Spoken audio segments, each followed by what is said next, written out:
Everybody, welcome to another week of Game Wisdom Live. This is going to be for the week of September 8th, 2019. As always, I am Josh Bycer, and we have another great discussion of game design topics. Join me again, my co-host is indie game developer Shark. How are you doing? Hello, everybody. I am tired but good. I know the feeling. I can't believe the summer is over already. It feels like we just got started with it. Well, I mean, where I live at, it's basically nearly unending summer. It only takes a break from summer to go to winter. Uh, There's like no spring or fall. It's just straight from winter to summer. Usually, there's no spring or fall. It's like if you're lucky, you might get 1 week of spring or fall in there. Uh, and if school is officially back in session here, I still have so many more libraries to call them such. But it's been a roguelite. yeah, I know. It continues. It's never going to stop, I think. But in at least some good news, I got the final proof for my second book due out next month, and it's looking pretty good. I had to resubmit all the images, and I think I made a wise choice in doing it. It looks a lot better in terms of the size of those images now. And the book is currently on, I think it's like a 10 or 20% discount if you buy before it gets released next month. So, if you guys want it at least a little bit cheaper, you can check that out. I put a link to that in the Discord. But in terms of things on the YouTube side, we've officially crossed over the 4,800 mark. We're less than 200 subs away from 5K. And then, again, I don't know what I'm going to do then. But thank you to everyone who's been subscribing and enjoying the content here. It won't be long, and you'll be hitting 10K, 20K. For that, Very I need a major scandal to break out. Get that internet famous thing going. You don't need that. That would just make it happen faster. Mm-hmm. But let's get into some topics and see what's been going on with the game industry. Have you had a chance to play any new games this week, Shark, or check things out? No, I bought a few new games, but I haven't actually got to play them. Mm. For myself, I just realized that Queen's Wish comes out next week, so maybe give that one another shot. I finished River City Girls, that Gato Roboto. I quote unquote beat that Swords of Ditto, but not the whole roguelike way to it. But one of my thoughts up on it, I think sometime this week, I'll ever get around to doing some more writing and video making. Yeah, that River City Girls looked really good. I was like all into it at first, but then as we got farther and farther Mm-hmm. into it, I was like, Mm-hmm. Yeah, and it's another game that does not have online multiplayer. Which I know, again, as we said, it is a lot of work, but it seems like one of those games that it will have done a lot to add to that value. you can just skip a lunch and do it in an hour. So Of course. I should have done that. I know Monster Hunter World released their expansion on the PS4 side. I don't think the PC gets until the end of the year, which is weird. Well, let me Mm, double check that. Might be a timed exclusive. Let's see. Yeah, it is not coming out until 2020 or January. Hmm. It could also not be a timed exclusive because like it's generally not good idea to release on so many platforms at one time Hmm. because generally when you release in so many formats then you have like when a bug comes up then you have to bug fix on all the different platforms you have to bug fix like for every platform you got so or Mm-hmm. not every platform well I guess it would be for every platform. I don't know. Would you consider Steam and Epic on the same platform or different platforms? I think this one would say on the same platform since you're not really changing. There's no real hardware change going from Steam to Epic. It's just the wrapper. What about Mac and Linux? I think Those that would would be probably be different. a little bit more of being a different platform. Yeah. Well, you really don't have to worry about the if you release it on PC, all the different stores and everything you sell it on, I mean, you would have to update it on each one, but you don't really have to worry about that. You only have to bug fix it once. But when you're Mm-hmm. talking about, then you have to bug fix the Mac, the Linux, the PS4, the Switch, the Yeah. this version, that version, this version. And don't forget games that have cross-platform support as well. Like if you're releasing an update on your PS4 version of the game and you're trying to do cross-play, then yeah, you need the PC, the Xbox, the Switch, all those versions need to be concurrent with each other. Yeah, that's the reason why a lot of developers release like a few different platforms at first, and then ex- after they get a lot of the bugs out, a lot of the Mm-hmm. initial bugs out, they start slowly releasing it to other platforms. Mm-hmm. Or why for a lot of the indie developers who release console ports, they'll wait until all the updates are out for the PC version, just so they don't have to worry about constant recertifications and releasing updates on the console side too. Yeah, yeah. There's a lot of Mm-hmm. hassle in there with the consoles. Yep. But definitely excited to get into that one at some point in the future. Maybe they'll have another big discount on it because we finally played Dauntless, and I don't know. Like again, like it, we need like a new term for this. Like it has like that Unreal Engine like sheen to it, but also like that very generic style. Yeah, I would say it's decent graphics, but like horrible style. Mm-hmm. Did you And have a? really, Oh, it's a style that really matters, in my opinion. mm-hmm. I mean, it's not that the sheen doesn't matter, but the style always matters. The sheen only matters in very certain circumstances. Mm-hmm. Like Just as we certain people saw with where you like, can afford it, basically. mm-hmm. And we saw with River City Girls having some really great style to it. Oh yeah, it had a great style and sheen to it, in my Mm-hmm. opinion, and fluid animations, all kinds of stuff. Yeah. And like speaking about animations and just a really good aesthetic, I'm really excited. I hope I get a press key for Blasphemous, which I believe is due out in 2 days. That was at a 2D Metroid Souls-like Vania. Mm, that sounds like you would never be interested in a game like that. No. Or roguelike. We don't play them here. Yeah, don't ever play roguelites or so like Or a platformer. Don't forget those. or rogues. Mm-hmm. Hey, Neil. Let's see. Anything else, like, game-wise? Other than just putting in a lot of requests, I need to find some more guests for the podcast. I know both Ramin and Tomo were at Paxis last week. So hopefully we can get them back on. And we were talking again about having kind of like another round, or having a roundtable discussion online. That would be very interesting to do. Yeah, I'm definitely really excited for that. I would love to have a roundtable with Ramin and Tomo. I don't even I need to talk to be Tomo there. all the time though, but it would still be good, really good. I won't even have to show up. I would just put like a picture of myself up on the screen, just let you three talk for like 5 hours.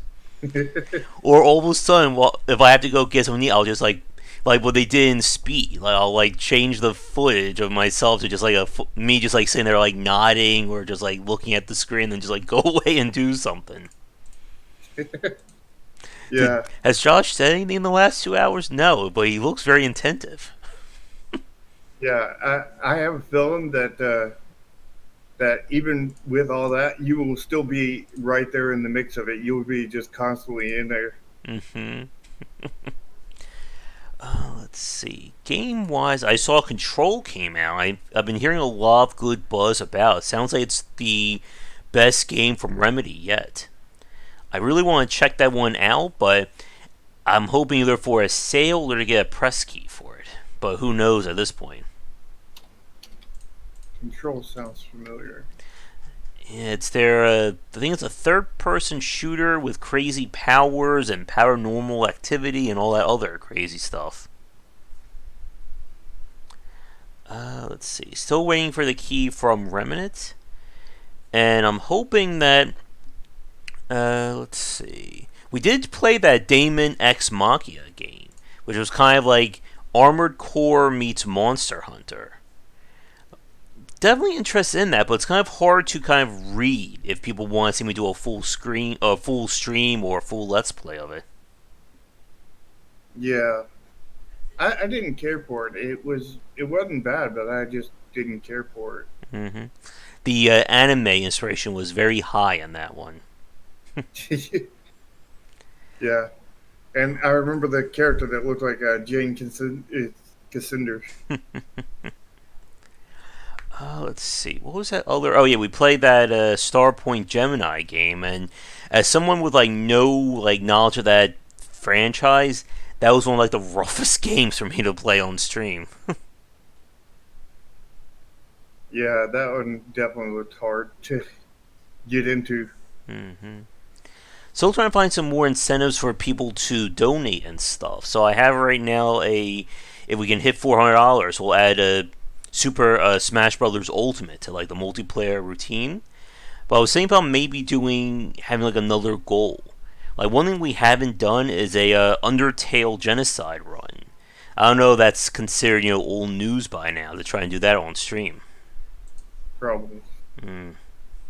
Yeah, it's very hard to come up with like catchy incentives unless you're like somebody who just buys all the latest games, and I that is a whole lot of money to spend on games. You're just buying all the newest stuff again and again. Yeah. I did put in a press request for the Surge 2, and I think unless something goes wrong, I'm going to get it. Because we did cover the Surge 1, all the pain that caused me on stream. Mm. And still waiting on Neo whenever that one gets announced, or as a release date. But other than that, I was trying to see if there's any new news going on this week, or at least interesting news. I know as of new games that I'm looking forward to, the only one that I'm really looking forward to right now is the Cyberpunk 2077. Hmm. Yeah. I've heard good things about the developer. Of course, CD Project Red. Hmm. Yeah. For me, I don't really have like any strong interest in it.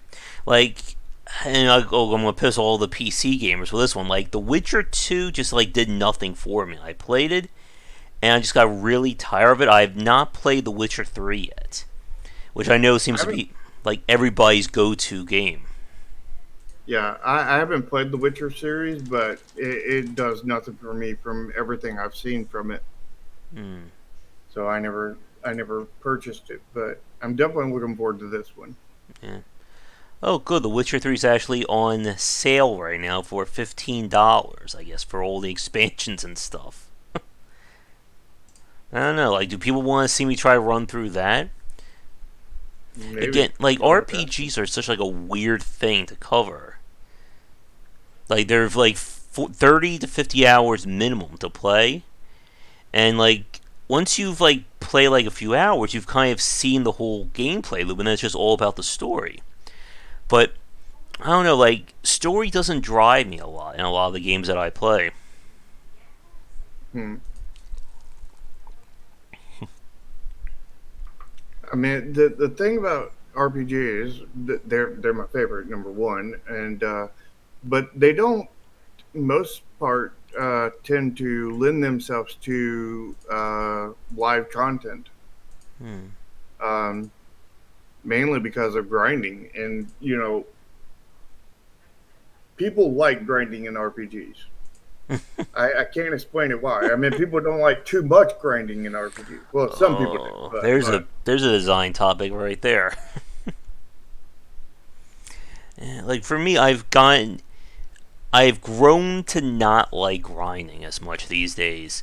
I still have Etrian Odyssey 4 and 5 on my backlog, and like the amount of time it would take to play them just keeps putting me off of doing it. In a similar way, it's kind of like with XCOM 2. Like I want to play that game, but it's such like a mental drain on you that I just don't have the energy. I can't muster it up to load that game back up. Yeah. Well, we need to figure out what's causing that for you. Mm-hmm. Too many games and too much work, I think. Well, I think grinding definitely like you can make a game too grindy Mm-hmm. for sure. And I think what used to be the proper level of grinding is probably not the proper level of grinding anymore because the industry, the market is flooded with games. Everybody's got less time, so it would Mm-hmm. make sense that there would be less want for grinding kind of thing. But you can't not put in grinding in an RPG. Yeah, it'll be over in what, like 20 minutes? And I wouldn't say 20 minutes, Yeah. but it would be over really quickly, and also people would be complaining that there wasn't enough grinding in there. Mm. So it's a question. I think what you got to do nowadays, maybe put a little bit of default grinding, just barely, Mm-hmm. and then like put like most of the grinding in optional content for Mm. like New Game Plus and stuff like that. I think I really like what they did with Grim Dawn and the fact that the game just always scales around the player so that no matter what you're doing, you're always making progress to some extent.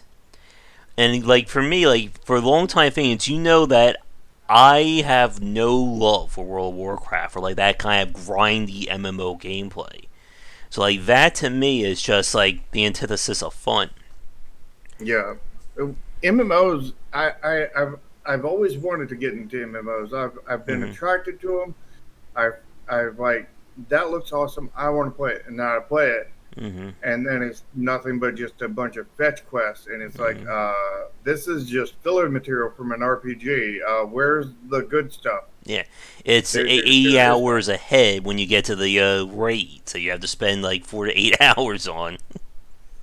Yeah, it just feels like just all the crappy filler quests that you don't want to do Mm-hmm. in a regular RPG, all now in a MMO. Yeah. And I mean, don't maybe there's one out there that I would like, but I yeah. haven't found one. And don't forget the whole, excuse me, like when you're doing like raid level content that you are like locking your time. It's the same thing reason why I don't play MOBAs is that while I play video games a lot, my schedule pretty much affords me that I play at essentially like little bursts of time. You know, a 30-minute play here, hour here, etc., etc. But I can't, say I will sit here and do nothing but play this one match for an hour or 2 hours and not do anything else. Like I just don't have a schedule for that. And yeah, there's no way I could do stuff like the WoW raids when you're committed to like 2 to 4 hours of play. No, like that's just not in my vocabulary. Yeah, I think length of a match definitely needs to be Mm-hmm. a lot shorter than that. I mean, because I don't think the matches it need to be long. You just need to be able to play multiple matches and get the total Mm-hmm. gameplay you want to get Yeah. out of it, rather than playing one that is just long and drawn out. Mm-hmm. Or allow you to stop it and start it, or allow a group of people to play without committing a 4 hour chunk right then and there. Yeah, I think the same thing applies to card games and Mm-hmm. everything. You don't want to play a card game for like you don't want to play one match in a card game for like An hour. 3 hours. You want to Play play like 3 hours of card games essentially. yeah, you want to play instead of one match for 3 hours, you want to play like tons of little 5 minute matches Mm-hmm. or 10 minute matches or whatever over 3+ hours. Yeah. I think is more the way you want to aim it.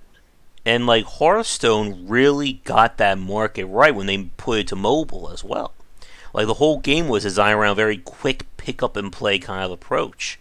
And like that has always been, I think, to me, like one of the big differentiators between like really great games and ones that don't interest me. Because it's the same thing for all the other genres I play. that I don't want to have to learn a game for 10 hours. I just want to enjoy myself for 10 hours of gameplay. It's why Slay the Spire works, the Binding of Isaac, and so on.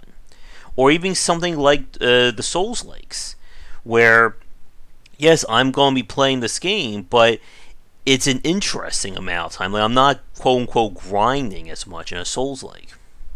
Yeah. Well, here's a question: how do you feel about a game that will get you right into it and everything, Mm-hmm. and then it'll expand with more and more mechanics as you go through? It really depends on how they approach the onboarding process. Because again, like as we said, I think in another piece, if you just hit the player with 50 hours of content at the very beginning and they have no idea what's going on, they're not going to become invested in that game to really learn it.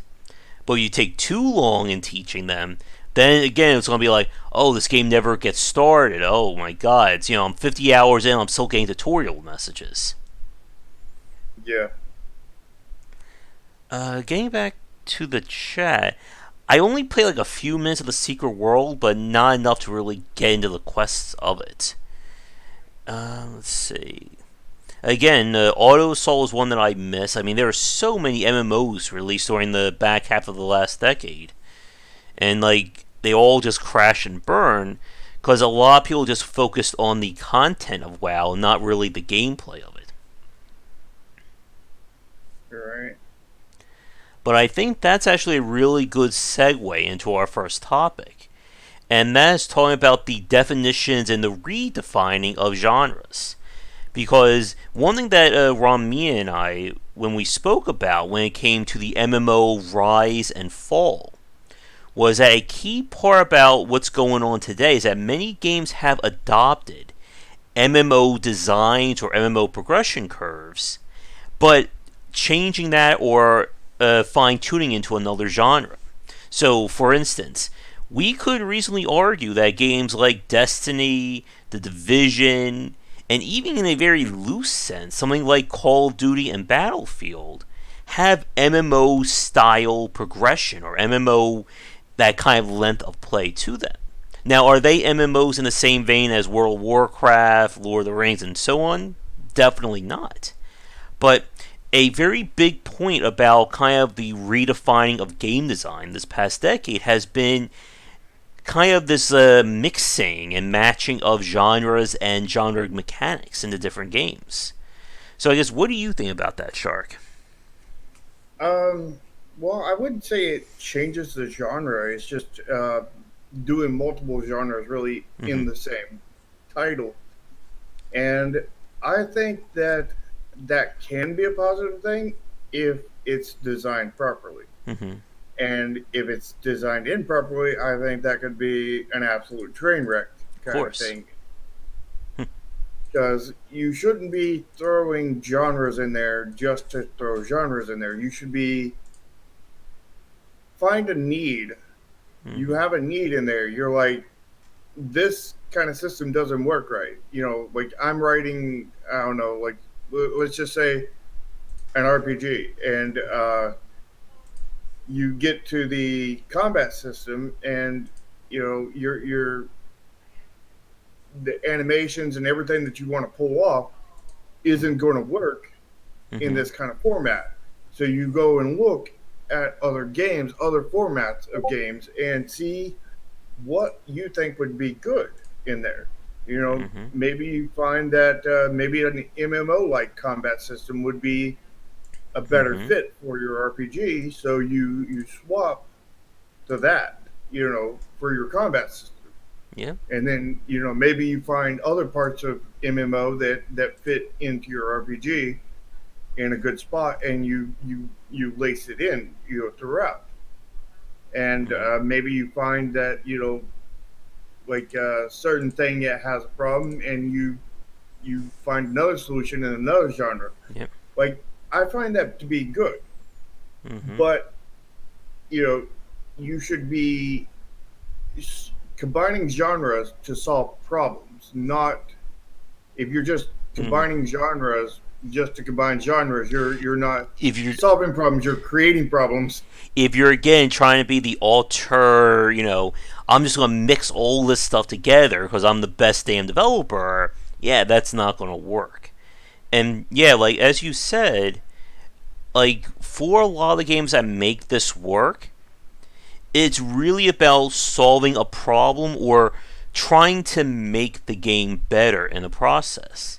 And like this is one of the key reasons why, as like one of the most like standout examples of this kind of genre blending, has been the inclusion of RPG progression into action-based games. Again, Division, Call of Duty, Battlefield, Destiny, the whole looter shooter genre. And the reason was that developers were trying to solve a problem. How do I keep people invested in a game that's all about just run and gun gameplay? That once you become good at hour 1, how do you keep somebody playing hour 10, 20, 40, 80, whatever? And the solution was, well, MMOs and RPGs have done this for years and decades now. Let's take that progression curve and put into that. And guess what? It worked really damn well. And, you can say what you want about Call of Duty's basic gameplay loop, but their progression curve is probably one of the best of that genre. Yeah. The thing that I was told, I heard on a GDC not too long ago, is about game design being what game design in its core Mm-hmm. is about problem solving. Mm-hmm. So you basically figure out you have this mechanic that you want to do, you have this mechanic you want to do, and you have this mechanic to what you do that you want to do rather. Mm-hmm. And how do you solve the problem of lacing those mechanics together into a cohesive way that makes sense, and those mechanics may be from different genres. Mm-hmm. It may be from all kinds of different genres. And again, a game designer's purpose is problem solving a lot of times, and lacing those mechanics together properly. And if you're just throwing in genres, Mm-hmm. then there is you're not lacing. You're just throwing them in there for the heck of it. You're And stitching them together, essentially. You're making the Frankenstein's monster. well, I would say it's like you're making two games, Mm-hmm. and then it's like you feel like you're playing one game this time and another game Yeah. at this section. I'm sure you've encountered many games like that. Oh, yes. And the things like multi-system design can work, like games like Star Control, XCOM, and so on. But there still has to be a connective tissue that runs between those mechanics. It can't be, I'm going to play a racing sim, then I get out of my car, now I'm in a first-person shooter, then I go into this building, and now I'm playing a deck building CCG, and then I go outside, and I'm back to racing again. But that could work if you stitched it together Yeah. properly. I mean, GTA is pretty close to that. Of course, yep. And yep, I'm glad you brought up GTA because I actually mentioned that in my book. That a major part of kind of this genre blurring, we really could date back to Grand Theft Auto 3. That it was a third person fighting, driving game, and open world adventure all in one. And Mhm. it it kind of, again, like when we talk about this, it became a case where the sum was greater than the individual parts, and that's kind of like your overall goal for this kind of design. Exactly. You don't. They seen a problem Mm-hmm. and they addressed it. They found another genre to fit in there because they didn't want to just make a racing game. They wanted to Mm-hmm. make a racing game where you could, where it's not really racing, but you wanted car chases and stuff. But Mm-hmm. you wanted also to go out and fight. But those two things didn't make sense unless you branched out into multiple genres. Mm-hmm. Did I spell polish wrong? Oh.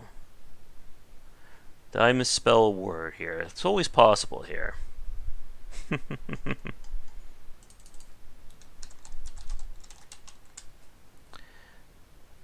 I think that's right. Always gotta double check, right? Yeah.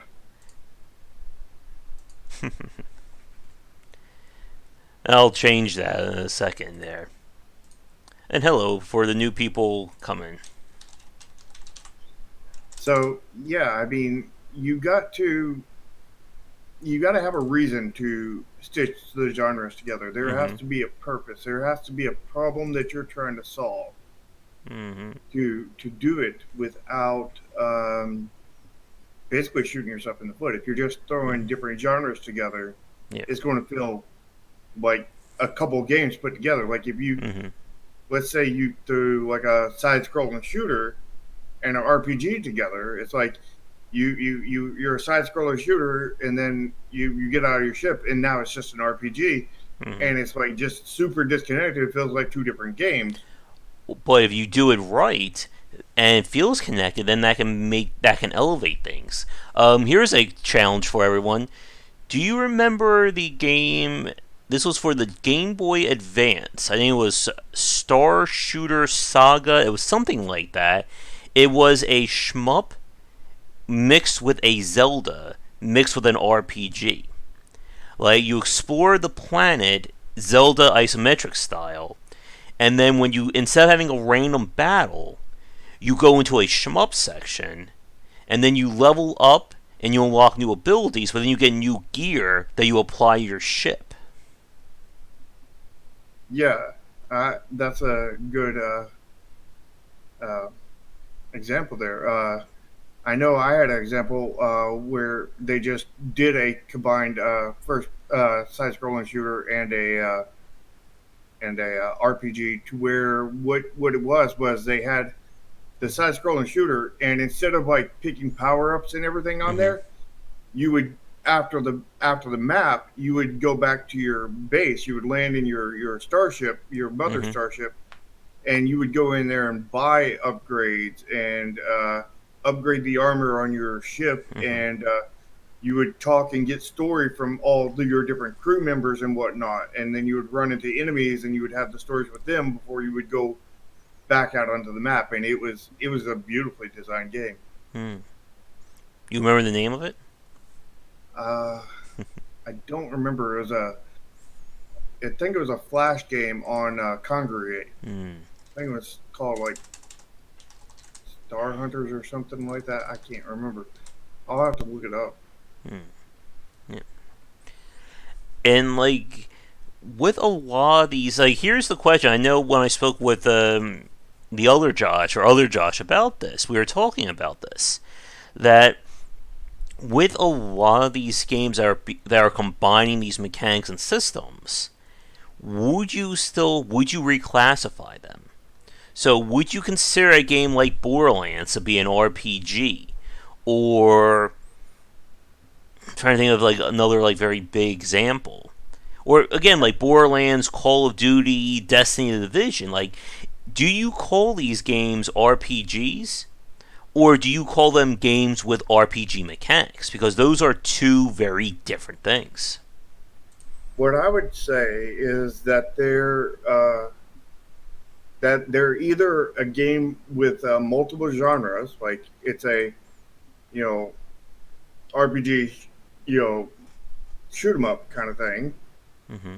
If they're prevalent enough, if the mechanics are prevalent enough to call them both genres, then I would call them both genres. But if they're not, then I would say it's a I don't know, like a first person shooter with RPG elements in it, Mm-hmm. kind of thing. Mm-hmm. And I mean, like almost every game now has RPG elements in it. Oh yes, and that actually takes me to my next question or next point.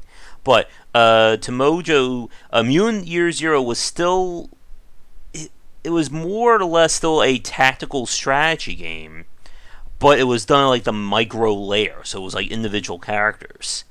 Very interesting one, but that's I could rant about that one. And yeah, and then getting to Dragon's point again, like so many games have adopted or they add in other systems that, as we were saying earlier, like if it doesn't feel connected right, it just feels like you're padding or you're messing with the formula. Like one of the more famous examples of this was the ubiquitous stealth section in an action game. How many action games in the last decade had that point where you lose all your weapons and now you must do a stealth section that we did not design the game around at all? Yeah. The way I would say it is if you're an experienced developer, then maybe go with multiple genres, but because you have the experience and know how to what you're doing and how things are going to mesh together. But if you're inexperienced and everything, I would probably stick to one strictly one genre because you don't want to go after your biggest dream game right off the bat because if you do, it's probably going to be the biggest flop ever. Yeah. You want to build yourself up and get experience for yourself, get knowledge for yourself before you go and do all this kind of thing. So I would probably stick to single genre games until you get experience. Hmm. And the other point that I wanted to make, and this is one that we've seen kind of taken root on digital stores, is that because of people like mixing like mechanics and systems from other genres, it's made basically the whole store organization like completely fail. Because you'll see every game make use of like all these different tags, even if it makes no sense. We have stats in our game. It's an RPG. Can you shoot an enemy while you walk? It's a first-person shooter, or it's just a shooter. And again, it's one of those things where like the developers are kind of like caught in the middle when it comes to these kinds of issues. That seems more of an issue with Steam than anything because Steam doesn't regulate anything like that. Mm-hmm. You can go in there and put every single genre in Yep. your list, even if it is none of those genres. If it is a visual novel, you can list it as a first-person shooter. Everything you can Mm-hmm. list it as every single genre, but it is just a simple visual novel with 3 pages in Mm-hmm. it that you just click, game's over. You know, You it, could have possibly have relabeled Chromasia as a visual novel, Souls-like dungeon crawler. That may have gotten you at least a few more. That could have popped it up a little bit, at least for the short run. yeah. I mean, and that's the thing is Steam is there's motivation there to get your game out there more and promote your game more by adding more tags, Mm-hmm. even though they're not actually falling underneath those tags. Yeah. And that's an issue with Steam. And as you would say, that's an issue we could go in for another 2 hours. Mm-hmm. Now, I think one thing that's very interesting about this whole idea of genre blending is that it really has taken over, or we could really see it in the independent space with a lot of developers just experimenting with different designs and different things, trying to again stand out in some way. Because, like we were saying earlier, I think this is kind of like the main point for this topic that when it fails, no one's ever going to hear about that game ever again. But if it succeeds and you're the first one to do something, then they're going to remember you for a long time. Like Stardew Valley. Even though Stardew Valley's design was not 100% original, was obviously based off of Harvest Moon and Rune Factory, it was the first PC game in a long time to have those unique elements to it. Racketeer being another really great example. And like we've said many times before, when you're the first to do something and you do it well, that's pretty much just like free marketing and PR for a very long time. Yeah. And I'll tell you another thing about like multiple genre games. Like those are like the games I really like developing. Mm-hmm. Those are where I really get to go in and put my all into it as a game designer and Mm-hmm. everything. And I love them But the issue is generally when you combine genres, that makes the scope a lot bigger, Oh which is yes. again not beginner friendly. Mm-hmm. Which is generally as a beginner, you want to stick to one genre so you don't, number one, blow up your scope too large. You don't potentially cause lots of gameplay issues because you didn't properly stitch them together, and there's just so many other issues. I mean, but even if I'm not a big professional or anything, but I mean, I have done tons of designs that of incomplete games that never got made of multiple genres that were stitched together properly. But that being said, is I don't make those games yet because they're just outside of our scope, Yep. you know, and and we need to have a podcast on. We need to have a topic of scope one time. Mm-hmm. Yep. Maybe we can do that next week. Yeah. Write it down. Put that on the list for next week. Yeah. And again, like when we talk about these kinds of multi-system design or just combining elements from different genres, that it can really lead to some fascinating game designs. And I think this is one of those points I think may not be all that well known, but one of the key reasons for the imagination and just the sheer volume of standout games from the late 80s into the mid 90s were developers experimenting with different genres. Let's combine RPG mechanics into a beat 'em up, we get River City Ransom.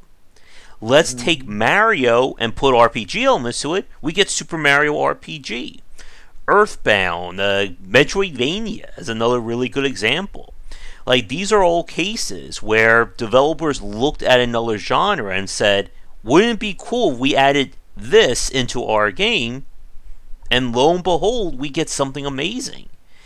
And like we were saying, like, this is very much like we're talking about that boom or bust for a lot of developers. I mean, hell, we've been making fun of Star Citizen for what seems like 40 years now. But a key point about what's keeping people interested in that game is just the sheer volume of you're going to be able to do this and this and this and this. It's going to be a space sim with a first person shooter ground story and a whole RPG layer on top of it. And you're going to be able to, create your own ships or create like land and businesses and all that. And I yeah, could be wrong, but I think the first person shooter got divided up into a second game. what? What was that?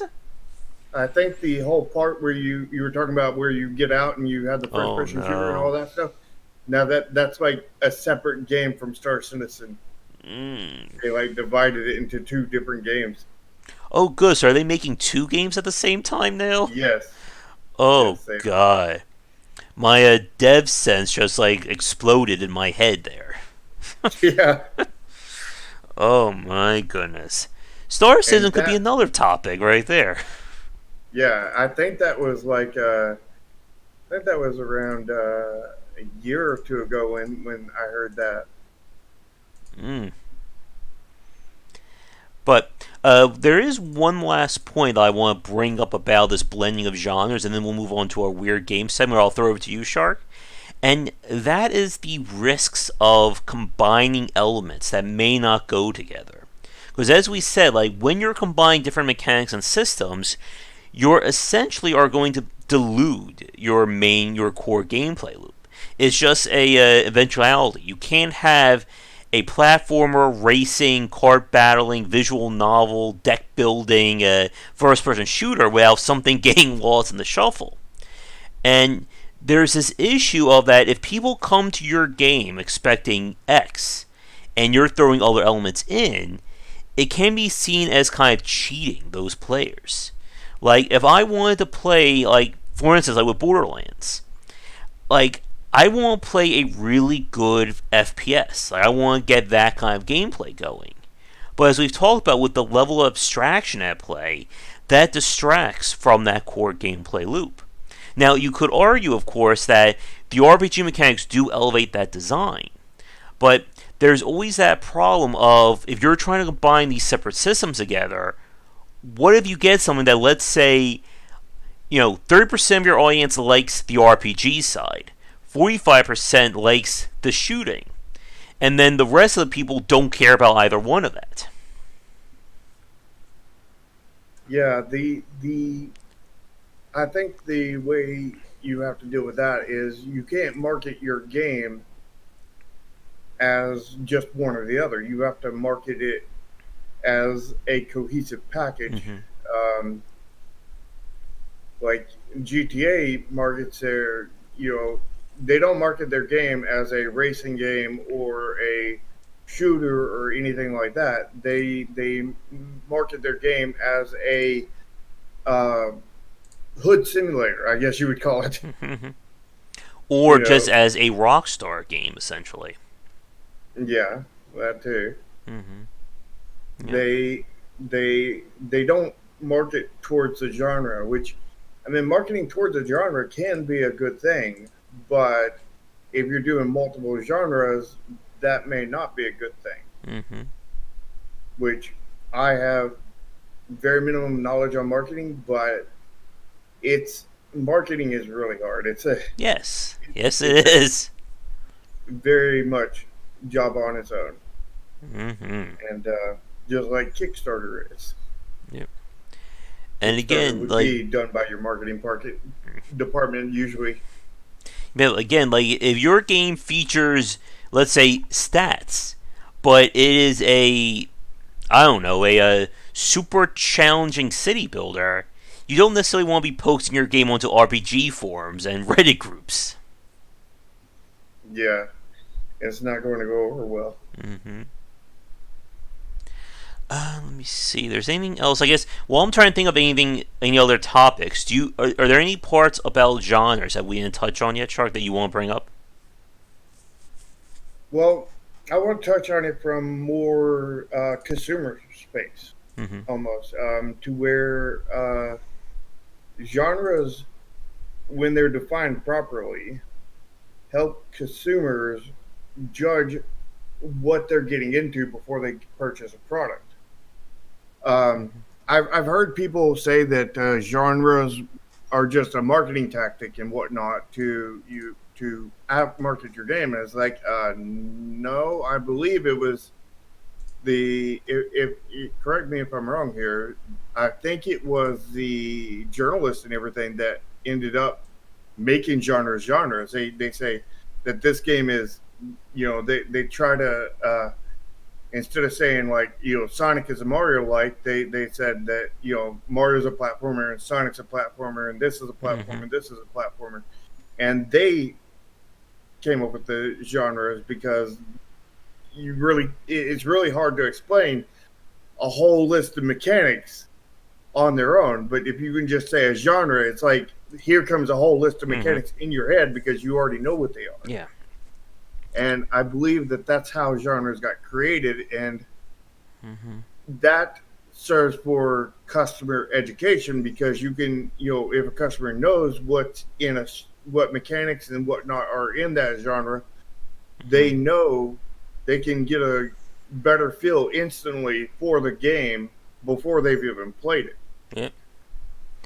And again, like with many titles being released these days, like if you read a title like Dark Souls, for instance, what the heck does Dark Souls tell you about that gameplay? Yeah, nothing in the name, not Mm-hmm. really. I mean, might lead to the story, but it doesn't lead to any gameplay wise. But that's where they came up. They came up with the genre of Souls games, Souls Mm-hmm. likes. And again, that didn't just magically show up one day. That was after I don't think we got the actual term Souls-like until maybe around the time of Bloodborne or Dark Souls 2. And that was still, I think, like 4 or 5 years after the original Demon Souls. Yeah, it's clearly that the Dark Souls and Demon Souls and whatnot were not marketing themselves as a Souls like. It's not. Mm-hmm. I mean, you can use that for marketing, but I mean, that's more using that for customer education so that you can market to them. Because if the consumer has no idea what the heck your game is, how are you supposed to market to them to begin with? Yeah. And again, that was a case where kind of the marketing or the consumer side or the journalistic side kind of took over and created that term. Mm-hmm. And it's very tricky, like when you're trying to find your game like this, because you could, like, again, like you can't really name your own genre in a way. I mean, you could try and be cute about it, like what was it, like Hood Simulator from GTA, or many independent developers will try to come up with their own name, like uh, Shmup Novel or Rogue like Farming like Souls, or stuff like that. But again, like if you're making something that somebody doesn't understand, then all you're doing is confusing them when they're looking at your game. And that's the last thing you want to do if you want Mm-hmm. to sell your game. Yep. But I think that's all I have to say on the topic. Do you have anything else on your end? I think that's it for now, unless the chat has anything. All right. Well, in that case, let's go to our weird games and then we'll get to our next topic. We'll see if we can wrap this up in the hour. Again, that's always tough when it comes to these discussions. Mm-hmm. Alright, let me get things up here. I wonder what we're going to see in today's weird game. Mm-hmm. I'm waiting for some crazy name stuff.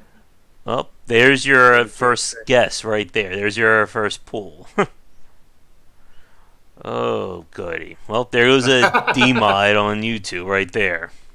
You ask Yeah. and you ask and you shall receive. Hentai Arena Holy. Mm-hmm. Holy moly. Mm-hmm. There you go. Kings and Slaves. What is this? It's like a very basic RPG. It's almost like an idle RPG. Hmm. Oh man, those character models are hurting me right there.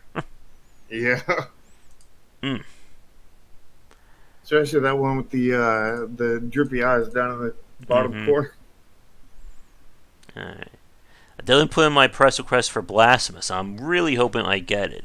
Because I could run through that whole game probably in a week of just playing it. My train arrives. At least it's not a train for Josh. Mm-mm. Aw. Man, looks alright. I mean, I think it knows what it wants to be, essentially. Very Yeah. basic 3D graphics, though. They really lack on the art. They went low poly though, but they didn't put a good style behind it. Mm-hmm. I don't think. That looks particularly interesting. Interest has instantly died. Mm-hmm. Have to find the... Like I love the thumbnail and everything they did, Yeah. but you look at the game, it's like, ooh, that's definitely nothing like the thumbnail. What the hell? I was going to say, like, here's like a good example. Like, this thumbnail makes me think 2D platformer.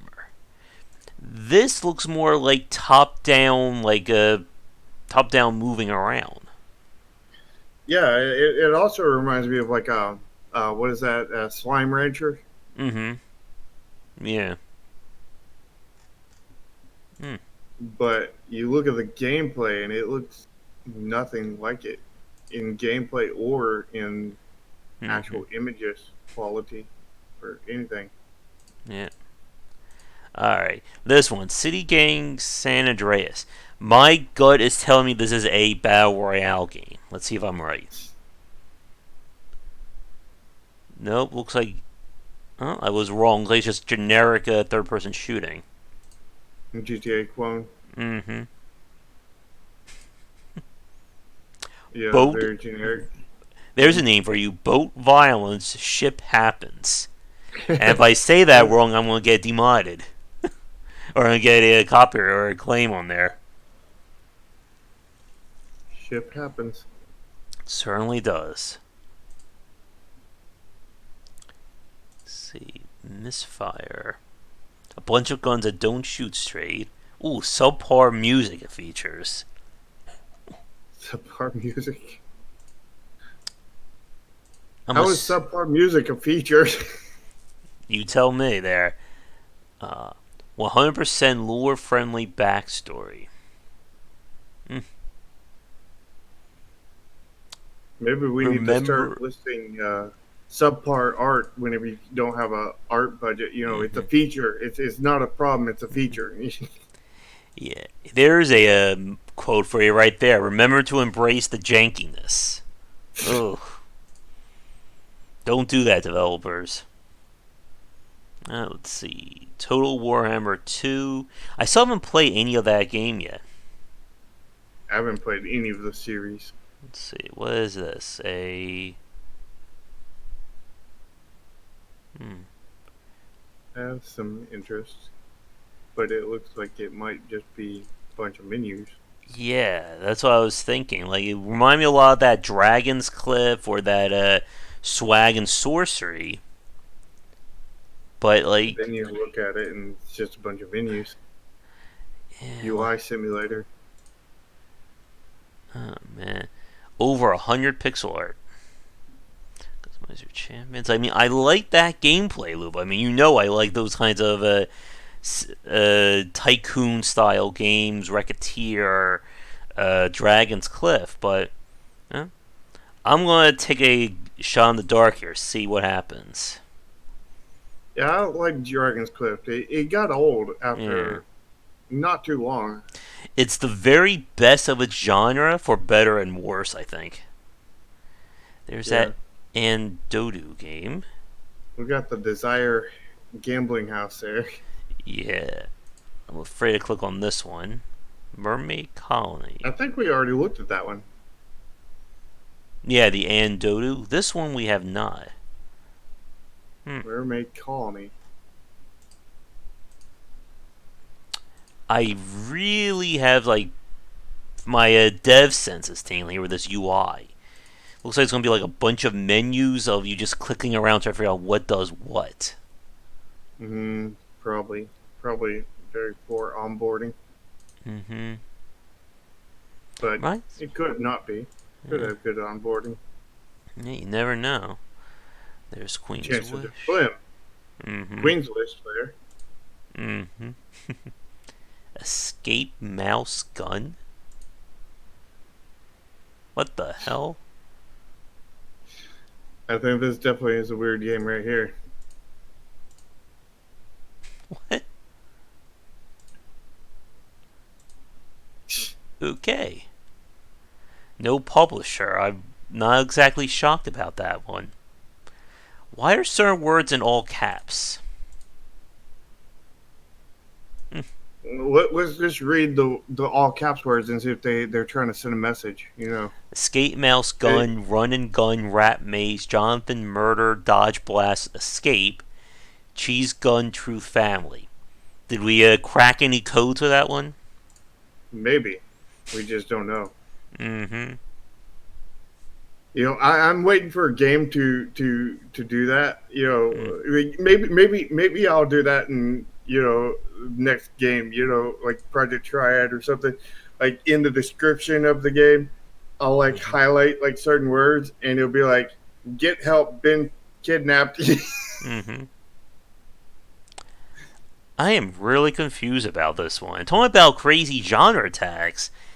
It's a dodgeball game, but it's a rhythm sport. What? And there's no screenshots. What? Play the trailer. I'm afraid to.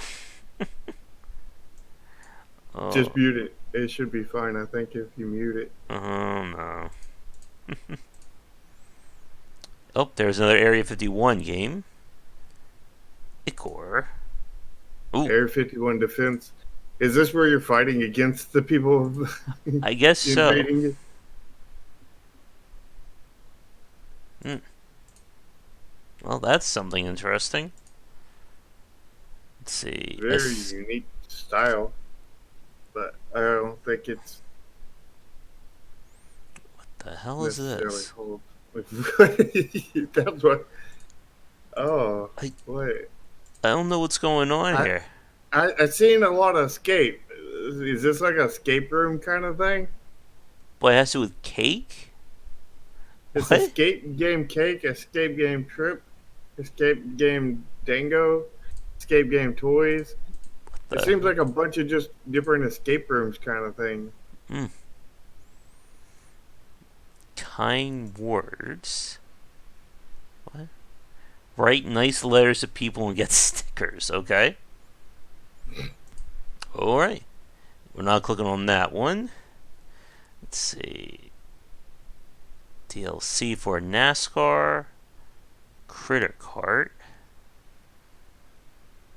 Gropia? That is a weird name. What? Oh, it's one of those puzzles when you're just like turning the level around and around. Faz. Deadly Step. I don't think they played it safely extreme on that name. Nah. They went extreme, I think. In this game, you will encounter a plot with two endings. Not one, not three, but two. And it's a plot. You will die a lot. What? Mobs. They want to kill you. That sounds beyond basic. Yeah. Hey, there's a plot in the game. Yay. Shining Diamonds. It's rated AO. I'm kind of afraid to click on that one. I'm curious about that last one on the other page. The Tales Casino, I think is what it was called. Oh, this looks like an RPG Maker game. Yeah, those are definitely RPG assets.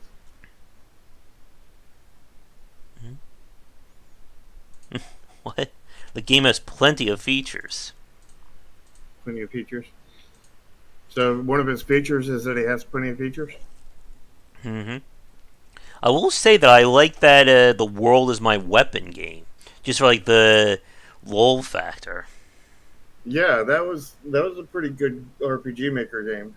I mean, they are few and far between, but generally the good ones do end up fairly good. Not a crawl. It's just usually it's not worth putting that kind of effort into an RPG Maker game. The hell is this?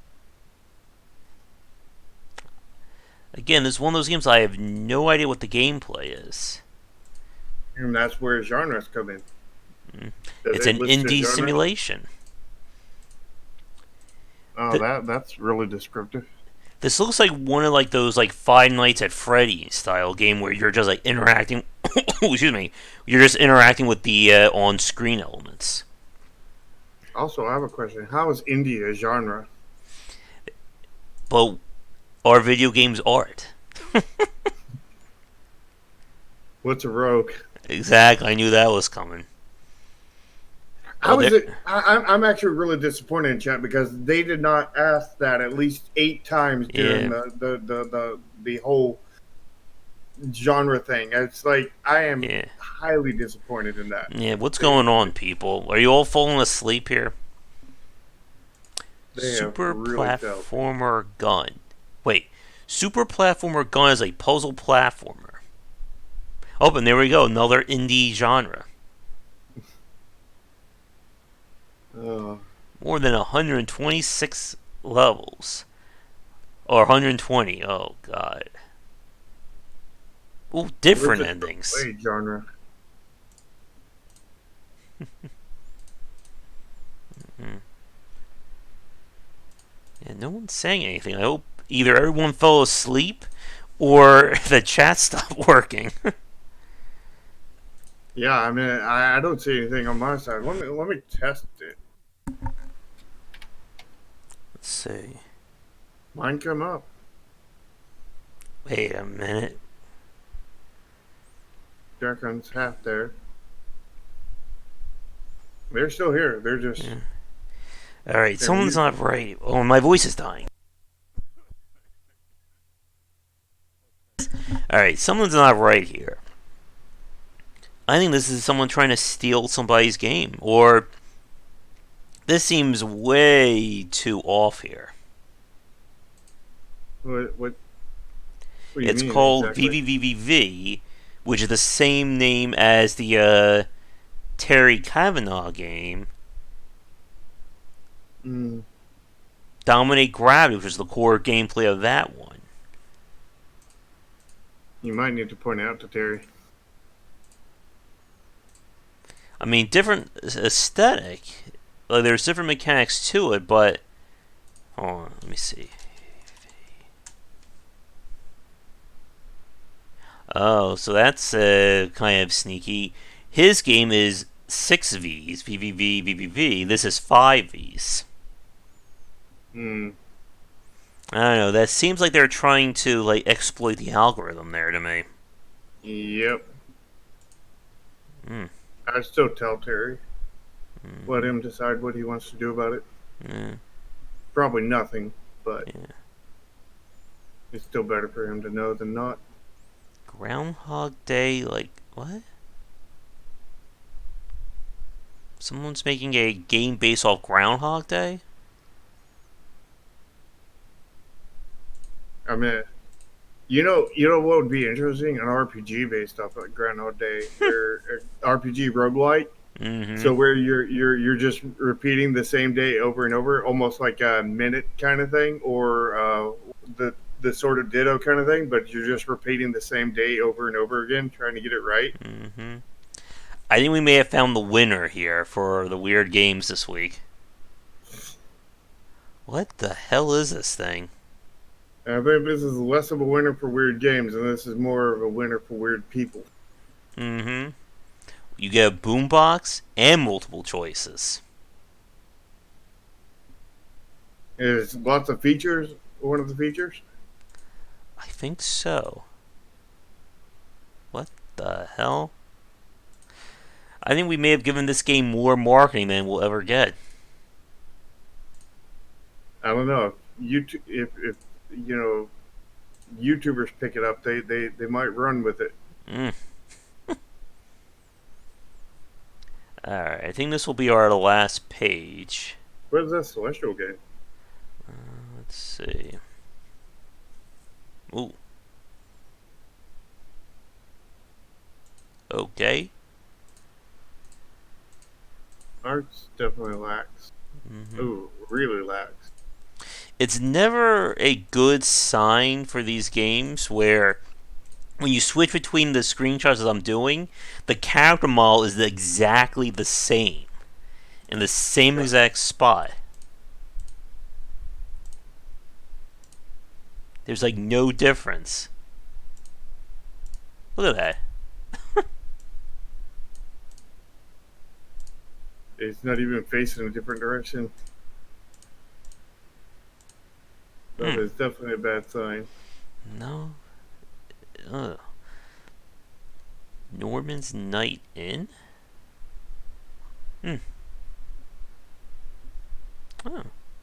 That's an interesting aesthetic. I'm liking Ooh, that looks platforming. pretty. Yeah, it looks pretty interesting. Gameplay Use wise too. slingshot mechanics. Hmm. It kind of reminds me of Ori and the Blind Forest, which you still need to play that. Yeah. I keep on forgetting to tell you you should play that one night when when you don't know what to play. Do I even own that game? I don't There's. think so. That one doesn't look too bad. Sometimes you find those surprises. Handcrafted and hand painted. I can see that. Yeah, I mean, again, it's so hard to tell what is what when you're looking at these games. But thumbnails is a very good way to get a quick thumbnails in the name. Mm-hmm. Get your quick through. Angry Golf? Oh, they're bringing back Nino Kuni. Now I am there. Alright. But yeah. Let's move on and get to our final topic this week. And let's talk a little bit more about the importance of polish. So we'll go for maybe another 30 minutes and then we'll end things, I think. Or depending on how long we have to talk about this.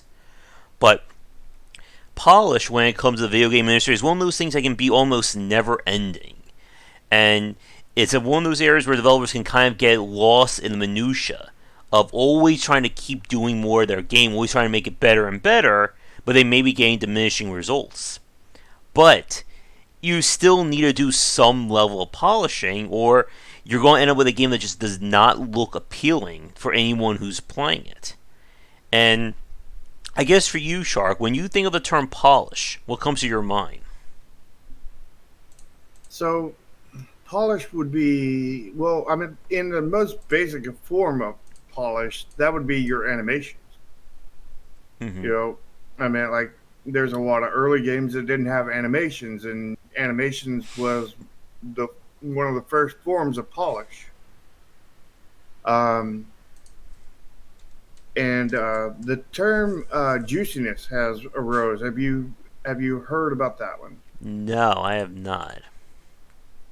So juiciness is a lot of different things that has to do with polish. It's things that make things feel better, essentially. Like when you click on a button, it like shrinks down and then pops back up, kind of thing. Or like when you like in an example, like with a ping pong game or pong game, Mm-hmm. um, the you hit the paddle, you hit the ball with the paddle, and then the paddle gets a kick back, kind of thing, from hitting it.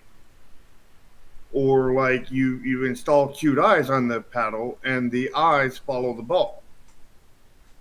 Or like when you destroy a block or something, the block explodes with a particle effect.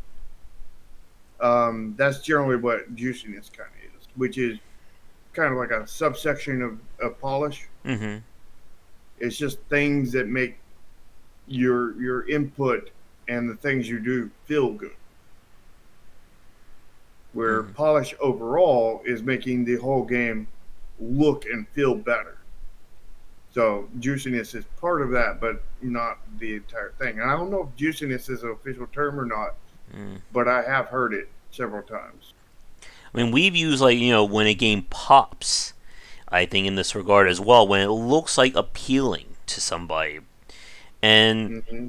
I mean, if we could use our last section as a really good example of this. Like, there were a lot of games that it didn't look like there was like any real polish done to those mechanics, or done beyond just, we're gonna make a prototype and then that's it.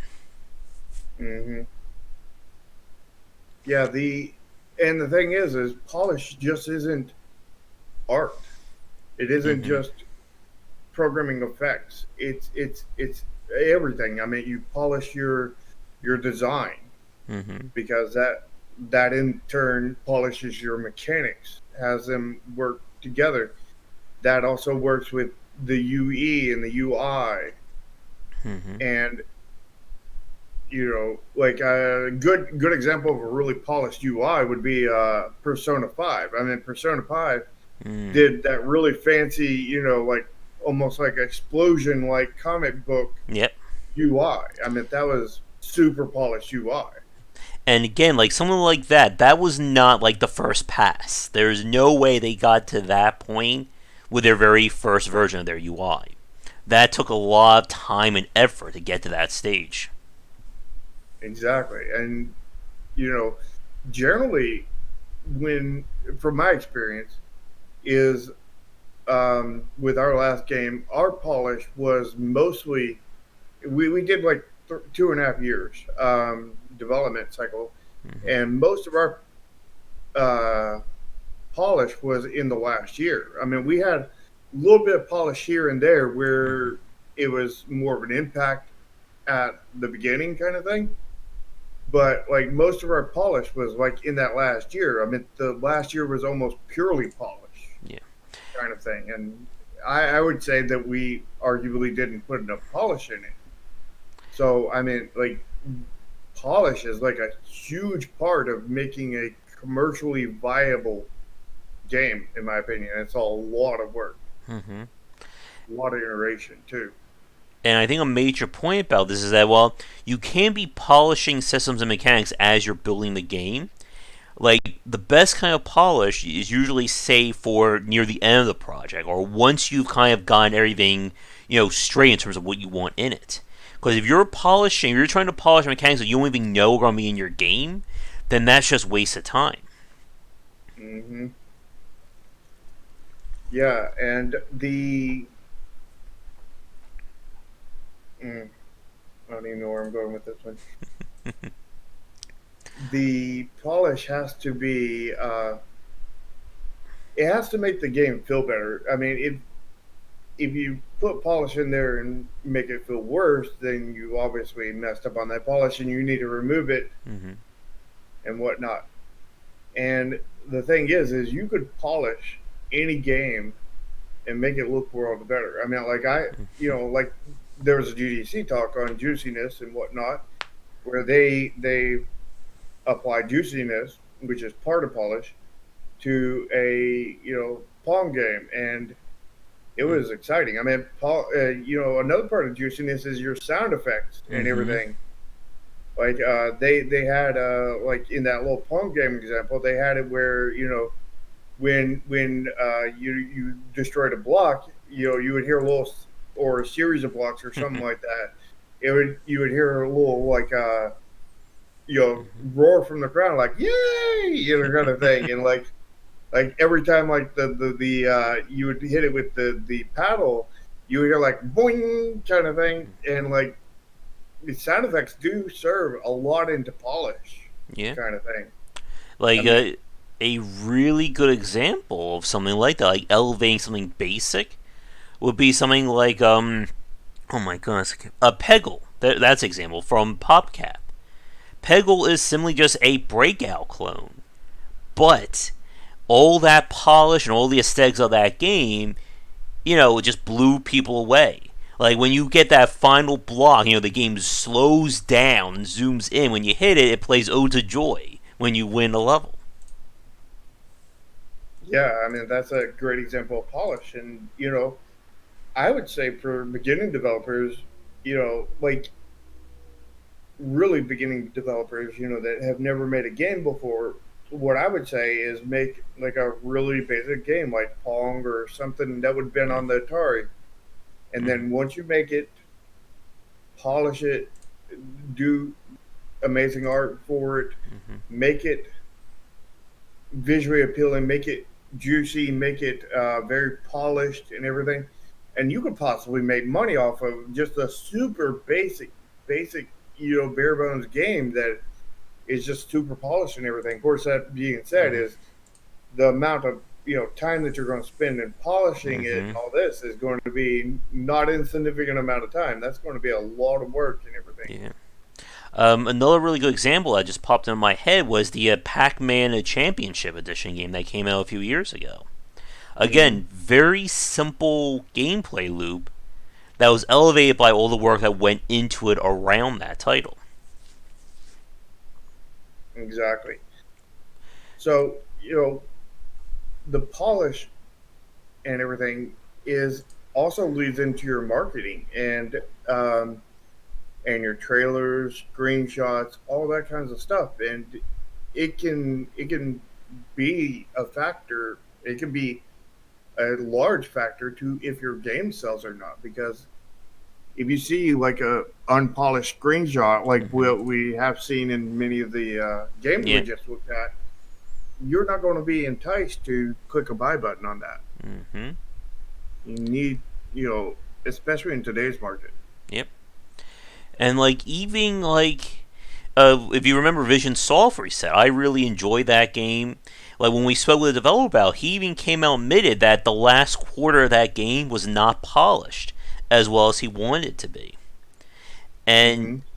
again, like it's hard for a lot of these games because there's a chance, like it may be small, and maybe some people will be joking about this, but when we do our weird game segment, we pass a lot of those titles that like ugly thumbnails or just a stupid name or anything like that. There could be a legitimately great game there, but we would have no idea because we don't want, you don't really want to like give that extra time to a game when there's so many other games to focus on. And that goes into our current market kind Mm-hmm. of situation, and that's the reason why this is so important if you want to sell a game, because you have to get the polish, you have to get the thumbnails, you have to Mm-hmm. get the screenshots, you have to get You make sure everything to your look. animations look good. You have to make sure that there aren't problems with how people are playing your game.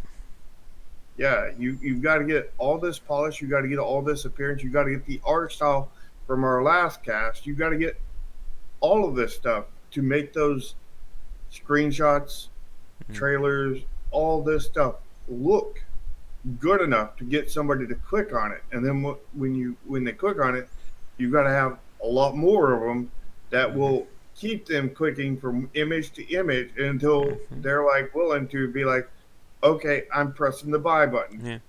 The only time you really don't have to deal with this situation, and you still have to deal with it to a certain point, is Mm-hmm. when your game is free to play. Yeah. But again, that is still a situation because I mean, Mm-hmm. we have so many games today. You I Like, mean, you have to download it. You have to wait for it to mm-hmm. download. I mean, that's still effort that you have to put forth. You don't have to put money, but there's still a Yeah. cost there. And like we were saying at the beginning of this cast, like with a lot of games that I play, like I don't have time anymore to do your work for you, to convince myself to play your game. You need to convince me that there's a game that's worthy to play. Because if Hmm. not, guess what? I have 20 to 30 other games in my backlog I can switch to at any time. Exactly. And like to give you like as a really good example from our last section, that Norman game with the bowling ball, like I'm sure like same as me, like when you saw that little animation of him using the bowling ball to kind of like bounce himself around, like that kind of caught my eye with that game. Like that was something that takes work to get that to work to go right. Yeah, that was definitely polished right there, Yeah. and especially how they made it glow and everything. Mm-hmm. That was polished hair.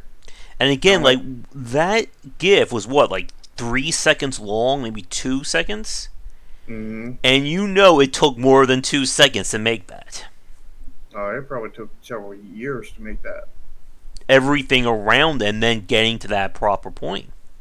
Yeah, and the thing is when you look at your trailers, I mean, your trailers are Mm-hmm. in the end just a bunch of little gifs, basically, Mm-hmm. and you know, linked together in a certain way, certain order. You know, put to whatever kind of music, whatever kind of voiceovers or whatever in there and whatnot, and the art of editing those together.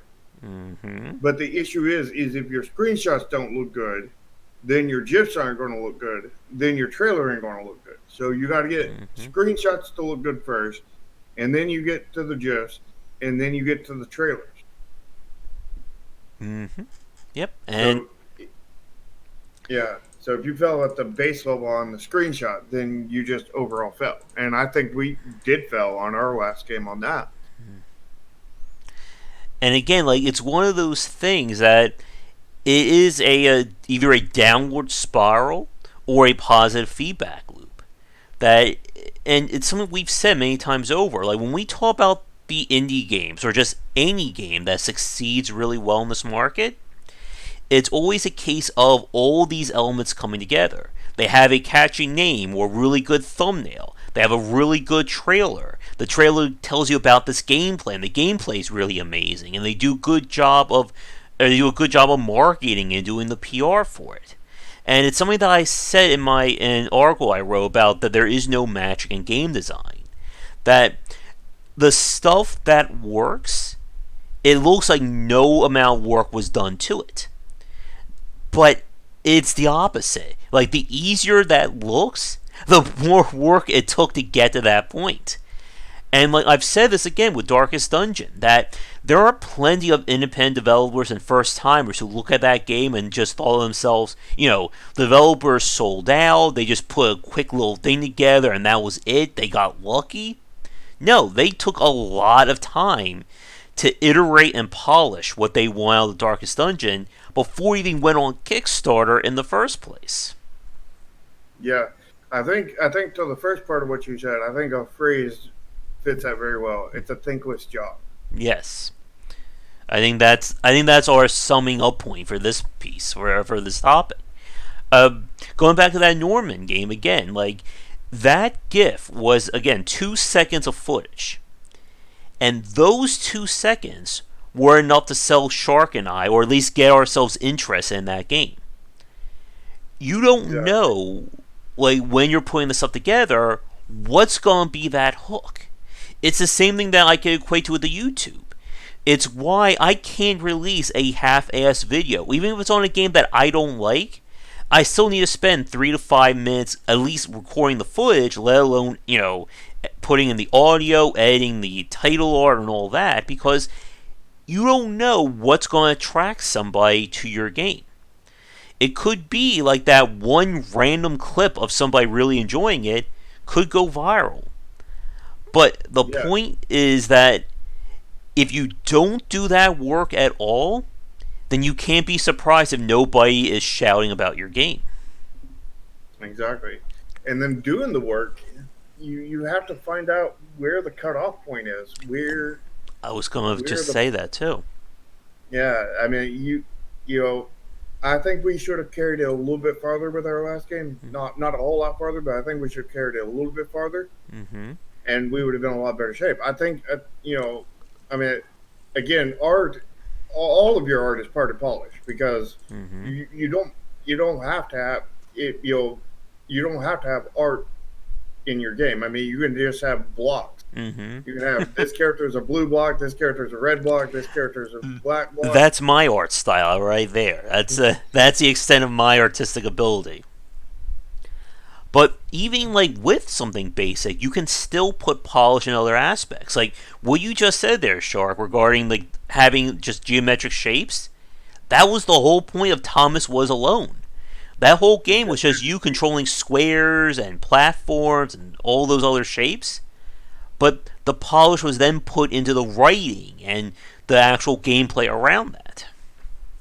Well, you have just shapes and beats where they took the basic shapes, Mm-hmm. geometric shapes, and really polished them up and made the geometric shapes look good. Mm-hmm. Yeah. And then that on top of the music that was highly polished, and Yeah. you know and all the particle effects and juiciness of the game just made it. And developer of that is one of my friends, uh, Latch. Yeah. Um, and he put together a super solid game, and Mm-hmm. he made it a. I think he made it a little bit too on the difficult side, kind of thing. I feel like that was definitely a criticism I could levy towards that game, but I think that it was a really solid game, and they Yeah. did a really great job in Yeah. almost every aspect. It was almost perfect in my opinion. Yeah. And again, like a game like that, it didn't come from nowhere. Like it wasn't a case where, and as you were just saying, like it is a thankless job. Well, as we're talking about this game, how many consumers and other people who play that game are discussing at that level? Probably very few of them. Yeah, And it's if what we any. always say. When you do something right, nobody will say anything. You mess up, and you're going to get 10,000 complaints on your Steam forums. Well, there's certain things that you can do right, Mm-hmm. and people will praise you for it. Like a lot of people will praise you for a story if it's got a really good, deep story. I mean, Mm-hmm. I'm sure a lot of people are going to praise the what's the game we played last night? Uh, The River Street, River River, City Girls or yeah, River City Girls. I have a feeling a lot of people are going to praise that game for the story because the story is quite good and unique and mm-hmm. funny. But I doubt very many people are going to be praising it for the animation, despite them really loving them and Mm-hmm. how super fluid they are. And I doubt anybody's going to praise them for the graphics and everything, despite how great Yeah. the graphics is. On the other hand, I doubt anybody's going to criticize them for a lot of the flaws that are in there that you've found. Yeah. The same thing for God of War. How many people just stopped at I love the story and I love the voice acting and then said nothing else about it? Hmm. Yeah. But let me check our time. I figure we'll go for maybe another like 15, 20 minutes or so. But there is one point about polish that you brought up a minute ago that I want to focus on, and that is, of course, knowing when to stop. We've spent the last like 20 so minutes for this topic saying polish is great, you have to polish your game to keep doing it. But there comes a point when there is too much, when you're spending too much time kind of stuck in the weeds. And this is one of those points that I think, again, that can escape a lot of developers. That we've said this before. Like, there are people who think, oh, if my game is 10 levels long, and then I make additional 10 more levels, then it will be twice as good, and we'll get twice as many sales. And there is no, like, one-to-one relationship when it comes to polish and work, and how it relates to success of a game. Yep. And with polish, I mean, it's hard to find out when you have enough. I mean, Mm-hmm. that's that's really an experience thing that I still am working on personally. Like, Yeah. again, I think that we did not put enough in Chromasia. I think we were pretty close to where we needed to be, but Mm. I think we needed to be a Yeah. little bit better, a And little bit better. and And I just want to interrupt here for a second and say that what you're describing there, Shark, is something that a lot of developers have a hard time talking about. You know, that I didn't do enough for my game. And this is a very tough conversation for a lot of developers. And it's one thing that I think a lot of developers, especially those who kind of elevate themselves, have to learn that skill of being able to step back and say, okay, I may have did this right, but I could have done so and so better. It's not a case of you just saying, I did everything perfectly, it's the consumer's fault why my game didn't fail or my game didn't succeed. yeah, you actually remind me of kind of what I was saying before we launched Chromasia, Mm-hmm. and that was I had testers come in there. I had like Mm-hmm. file beta testers come in there, and I told them to be super hard on the game. Any kind of nitpicks, any kind of thing, just Mm-hmm. tear me a new one. Just point out every last little flaw. And like I had some professional developers in there, including Tomo Mm-hmm. and whatnot, and all these people testing the game, and you know several of them said, like all except for like one or two parts, it was like just the perfect game and everything, and that there was nothing wrong with it. And, Mm-hmm. there was, and, I had a developer from the game Eco on there Mm-hmm. testing too. And, he said, that he doesn't even, he hates tactical RPGs and whatnot. And he Mm-hmm. really enjoyed ours Mm-hmm. and, whatnot. But and I was like, well, according to everybody's feedback and everything, the Mm-hmm. game is pretty close to perfect. And the feedback they've given to me, I've gone back and fixed those things Mm-hmm. and made things a lot better and everything. And I was like, okay, well, we may potentially have a near perfect game, but then after release and everything, Mm-hmm. I've gone back and examined things and, no longer burned out. And I can see flaws in there personally. Yeah. Another good example, Sky Shine's Bedlam. I interviewed the developer twice about that game, and he said very much similar things to what you just said. That, at trade shows, people loved the game. All the playtesters said there was no problems with the game whatsoever. And then day one of that game being out, he was just, avalanche, crushed by negative feedback on it.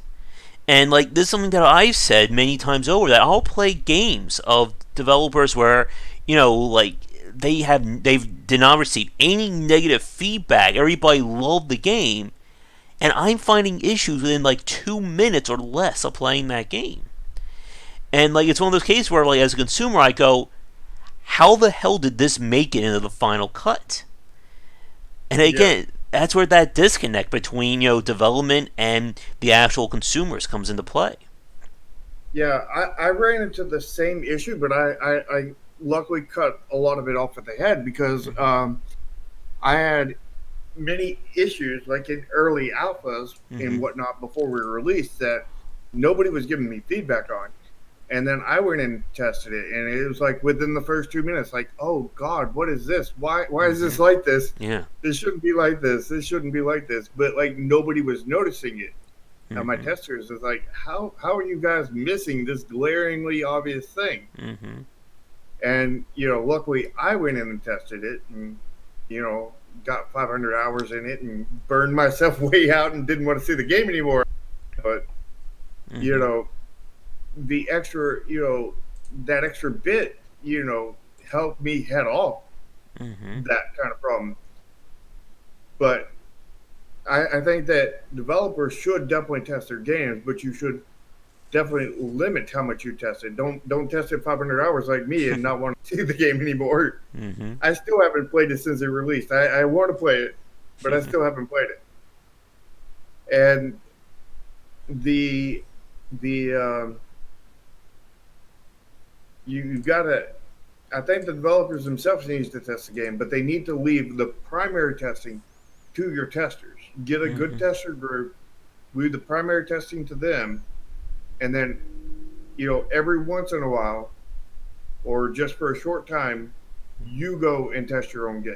Don't overdo it because you got to look at the game all day while you're making it. Don't look at it all day after when Yeah. you're not making it, testing it. Yeah. Another good example would be Tim Keenan, who did Duskers. That when we did an interview with him, that he said that he used the early access like that was invaluable in terms of polishing the game up because he had so many eyes just ripping apart every single aspect of that title that he was able to figure things out and fix them before the general consumer, ever saw any of those issues. Yeah, and that's a real good point there with early access. Early Mm-hmm. access is the most. That's actually the best way, arguably, to get testers. Oh yes. It's not as the issue is if you do it too soon, Mm-hmm. then you're not going to get any kind of constructive feedback kind of thing. You need to Mm-hmm. make sure you have at least something semi solid before you go into early access. You don't want to take a prototype 0.000001 and put it onto early access. Yeah, I think you want to be probably about halfway through your alpha process before you put it on there. So if you're going to, like, and there's no really knowing how many alphas you're going to have, but Mm-hmm. like,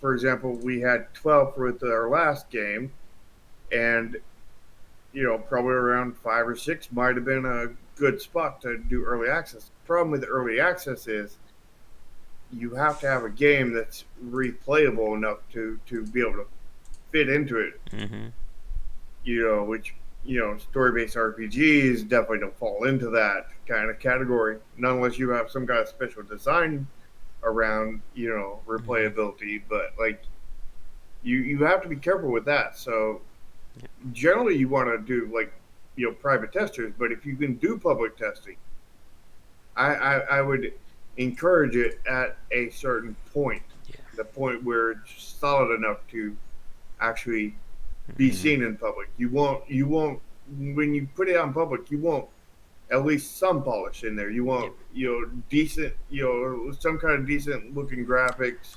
Doesn't have to be your final graphics. I. You want Oh, go ahead. you want you want your mechanics, the core gameplay loop there. You want systems branching off your core gameplay loop. You want a lot of systems in there, a lot of things to do. Mm-hmm. You want some polish, animations. They don't have to be super, but you want some. You still got to fight that whole thing of trailers, screenshots, and gifs that look good, Yeah. that are appealing, even in early access. Mm-hmm. It's less important there, but it's still important. Yeah. And the point I wanted to say is that I think generally, like, every aspect of your game should at least receive some level of polish. Like, there should be nothing left in your finished game that you just did like your first take on and you never went back to. Pretty much. But I also want to focus on, again, the problem of over polishing when you're just kind of stuck in there. And I want to use my book as an example. Because I did very much what we were just saying. Like, I wrote the entire draft out, and then I didn't even look at it. And then after I got back, like, the first round of edits, I reread the entire book, and I was like, oh my god, what are all these mistakes? What are these little things I didn't change? I want to change the wording. And there's always that temptation to just keep going over again and again and again. And as like anyone who does anything creative, you have to be able to stop and say, this is where my point is, and then I'm moving on. Like, I will not look at that again. And sometimes for me, it's kind of hard. Like, I've done cases where I've hit that point, and then somebody spots a problem later. Or I don't hit that point, I'm just constantly like second guessing myself as to how much more I should do it, or how much more I should put into it. And again, like, it's one of those cases where, and correct me if I'm wrong on this, like, for you, Shark, like, it's very hard to know for yourself where that stop point is. I honestly don't think there's any way to actually know where that stop point is. You can kind of ballpark it, kind of thing. You can be like, yeah, this is around the point I should stop, but should I stop now? Should I have stopped a little bit ago? Should I keep on going a little bit farther? And I think in the case of our last game, we should have gone a little bit farther. But I knew we were in the ball. And maybe you get this kind of sense too, where you know that you're in the ballpark kind of range. And I think that just comes with experience, and that's really kind of a lame answer. And like, oh, that doesn't help us. How are we supposed to know experience? That's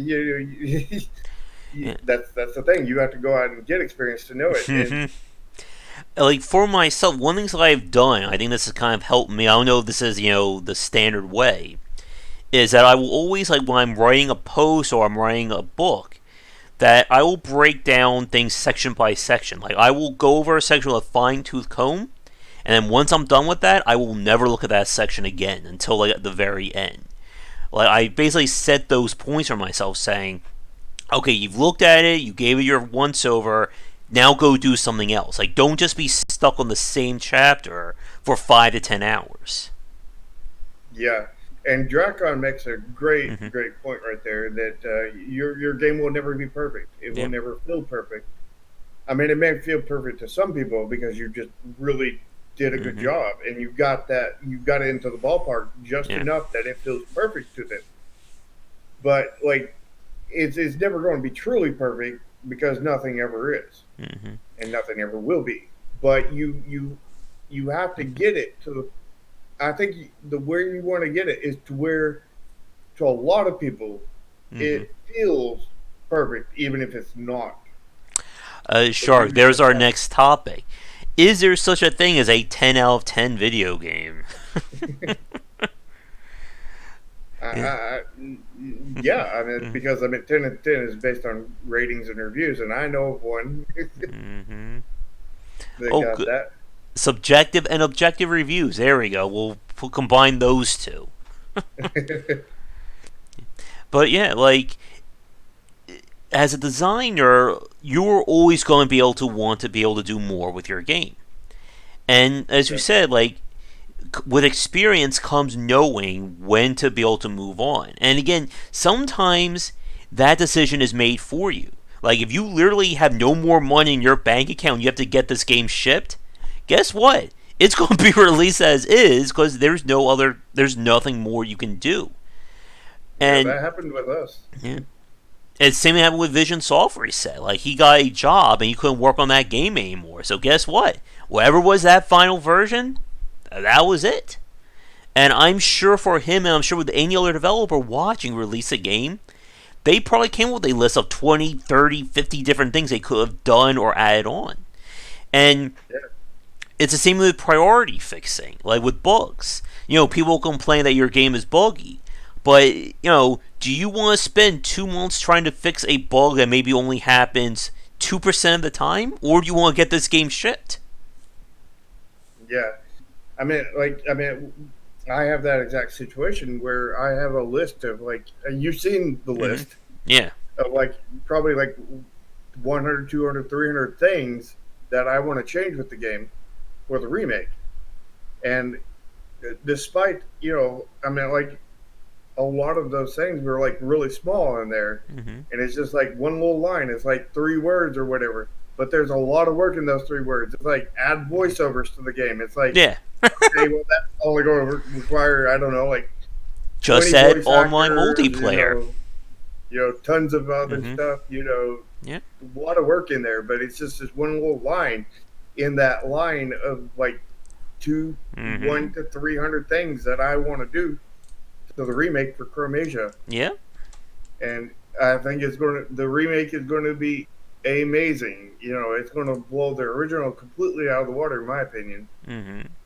And because I can now see, I have a more, they say hindsight is 2020, Mm-hmm. and I can see 2020 now to the flaws and things that we want to change and whatnot. Mm-hmm. Yeah. And like when we're talking about these kinds of games, like you said, with like your priority list, like you could.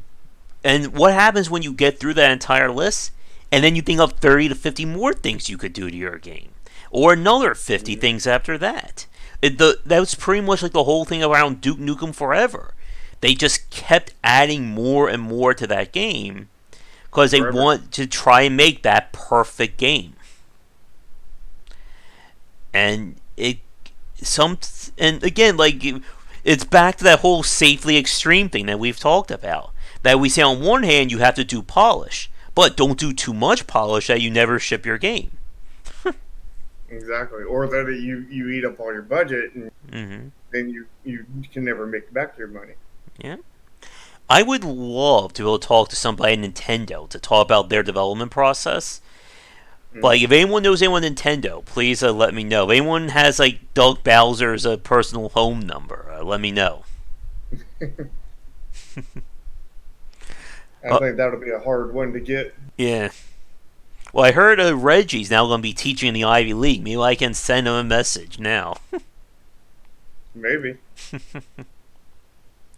But yeah, I think we'll begin to wrap things up because again, like just like with everything we've talked about, like polish is a topic that we can come back to many times over, and it is different depending upon the game and the genre and the loop. Again, like polishing I don't know, a 2D side scroller requires a different level of focus than polishing a tactical strategy game. Yeah, I mean, the thing is with a like a 2D action adventure game, you have a lot more movement on the Mm-hmm. screen naturally from your controls. Where on like an RPG, Mm-hmm. it's a lot more static and everything, and you have to create the movement Yeah. on the screen a lot more. And then, like, keeping with this theme, you could make an RPG that has, like Cuphead level of animation and detail to it. It would take a lot of time and a hell of a lot of money to do that. It would certainly make your game stand out, but at the end of the day, would that make your game more marketable? Because again, we talk about this all the time. Like, you could take any game that we've played or we've shown, and you could do it in a completely higher quality or more expensive style. Would it look better? Debatably, yes. But would you be able to earn back that money? Like, if you were to make, like, going back to the Pong example, let's say we take Pong and we use the art style of something like Children of Morta or Cuphead or River City Girls. It's going to stand out, but how many people are going to buy the game to justify that cost? Yeah, I mean, it would definitely increase sales. I mean, there's Mm-hmm. no question about that. But the question is, would that increase make up for the increase in Yep. budget and everything? And you get to a point of diminished returns, and then you get to the point of negatives Yeah. if you even got to the positives to begin with. And this is what we've said many times about multi-year games. That you could work on a game for 10, 20, 30 years of your life. But how in the hell is that game going to earn back enough money? Yeah, and sustainable game development, I mean, Mm-hmm. generally is you 1 to 3 years of game cycle, because Mm-hmm. if it's shorter than 1 year, you probably don't have enough content to Or make the game. quality. You don't have the quality or enough gameplay in there that Mm-hmm. the consumers are going to receive it positively. And Mm-hmm. more than 3 years, you're just blowing up your budget to a point, and Yeah. you'll just drastically making increasing how much money Mm-hmm. you have to make, and not to mention you're getting into potentially development hell, Mm-hmm. like Duke Nukem Forever went Yeah. into, where they were just scrapping this and then Uh-huh. redoing it, and then scrapping, redoing, scrapping, redoing, scrapping, redoing, and never finishing it, Yeah. It, which is what a lot of first time developers have issues with, completing that first game. And mm-hmm. Getting that it it out goes the back to door. the experience point we made, where you have to get to the point where you can complete a game and get that experience. And once you get that experience, it's like a whole nother world. It's like You're you looking see at the things world in differently. different colors. It's It, like everything was like, a good analogy I think would be mm-hmm. like before you went to the game, you knew game dev, you knew a lot of stuff in it, Mm-hmm. but like you look at the game dev world and everything Mm-hmm. is passed out. But then after Mm-hmm. you finish your game, now everything's like, vibrant Mm-hmm. and neon. Yeah. Holy crap! There's a whole lot more Like color here than I thought there was. we've said this before. Like, for the vast majority of people who cover video games and talk about it, they don't look at it from a game design point of view. But once you start thinking like that, you can't turn it off. I know I certainly can't these days. Yeah, exactly. And And the thing is when your the color of the world changes after you get that experience and mm-hmm. everything, you don't necessarily know anything more. I Mm-hmm. mean, you technically do, but it's not like generally quantifiable stuff. I mean, Exactly. it's stuff that is really like, I guess the English language doesn't have anything to describe, because otherwise we could teach it. We could Mm-hmm. teach experience at that point, Yeah. and it's just weird Yeah. like that. And that's just a fact of Yeah. life, basically, Yeah. in the game development world Yeah. and several other environments where experience is actually, part of your education. Yeah. The same thing with the stuff I do with Game Wisdom and growing the YouTube channel. Like, I can't read some of my older stuff on Game Wisdom. I can't watch some of like my first videos because it's that painful for me in terms of how much I've grown at it. And I'm still growing. That's, I think, the point. Like, there's never a point when you stop learning in these kinds of industries. Exactly. But My dad has a good saying that mhm. if you ain't learning, you're dying. So you need to always be learning, always be advancing, always get better, Or as a shark, you constantly. can't stop in the water; you'll drown. Only certain kinds of sharks, Okay, not all. we'll switch our aquatic by our aquatic lessons next. That will be hour 3 and 4 of this podcast. But yeah, like I think we'll wrap things up here because I think we kind of went on a good point about polish and knowing how much to put into it and when to stop. And again, like what we're talking about is something that a lot of people don't necessarily think about, especially when you're in the middle of a project. But like we said, sometimes you have to know when to cut the cord. And why I think ultimately, I think what we've seen is that the games that generally do like the best in the market have a relatively average development cycle. Again, like 1 to 3 years seems to be about right. And like I said this in another post I wrote, that as you said, Shark, when it comes to sustainable game development, I need to get Jake Brigette back on. That the developers who survive in this market, they put out a good game, they do enough polish to it, they understand what their market is, and they do it in a reasonable time. Like, there's no, like, dark arts to game development like this. But to get to that point of being able to do all that, it's that line that separates the people who can make it in the industry versus those who unfortunately will burn out or they may never get that first game released. Yeah, I mean, I think you gave me an idea to maybe for our next podcast do sustainable game development as one of the topics. What do you think about that? Oh yeah, I would love to get Jake on for that because again, he's been making games for over 10 years. Like, being able to survive that long, like anyone, like, and like I don't think we've said this enough, but like any developer who can make it into a 10 years of still being in the game industry, you need to listen to them in terms of what they're doing. Yeah, exactly.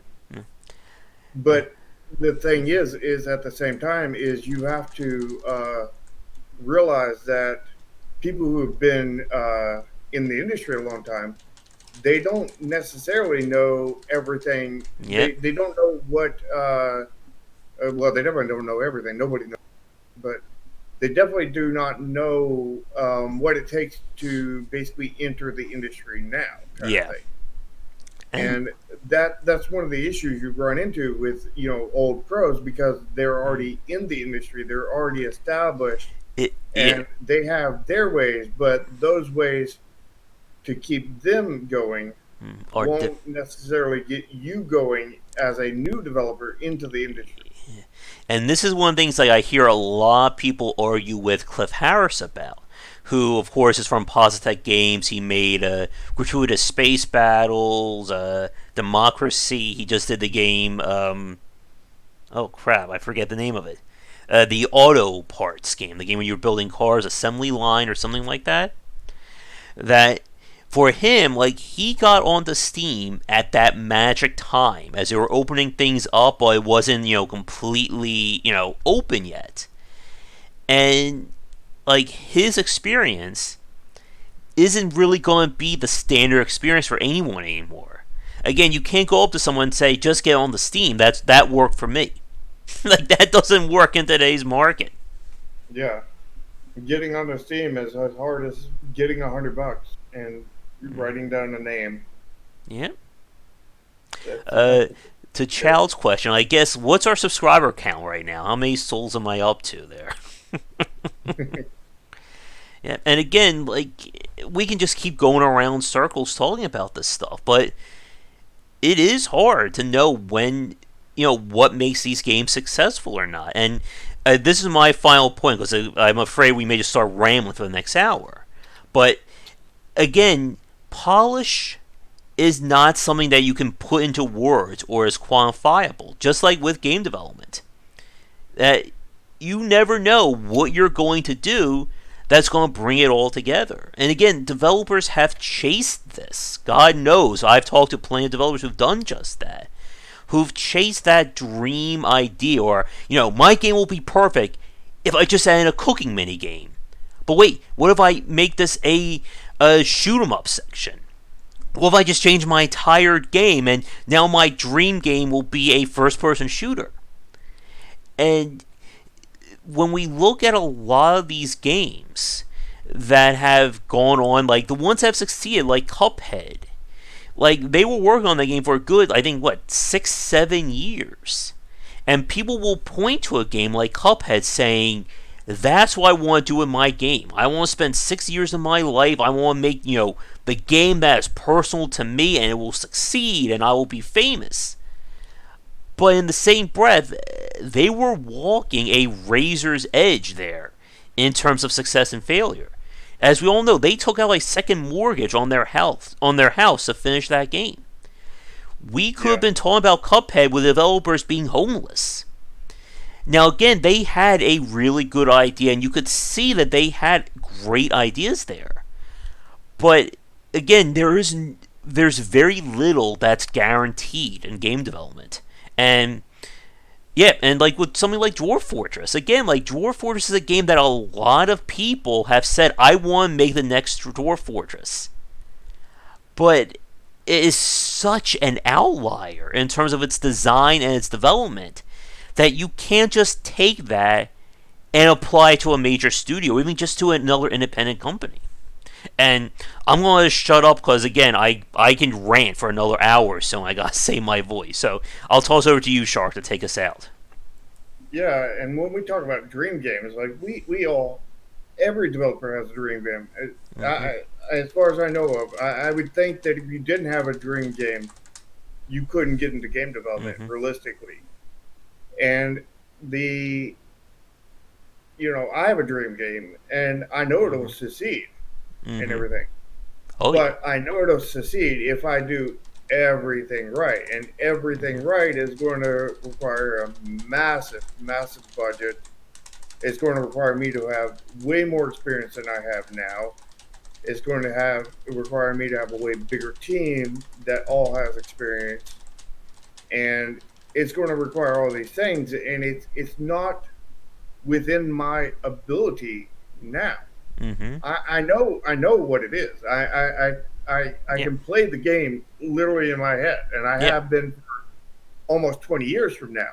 Mm-hmm. But that dream game that will automatically succeed, basically, is not within my reach. You know, it's like you can dream up how to build your own basic Lamborghini, Mm-hmm. but unless you can afford a Lamborghini, I doubt you can even afford a Lamborghini factory kind of thing. Mm-hmm. So, I mean, that's out of reach for you.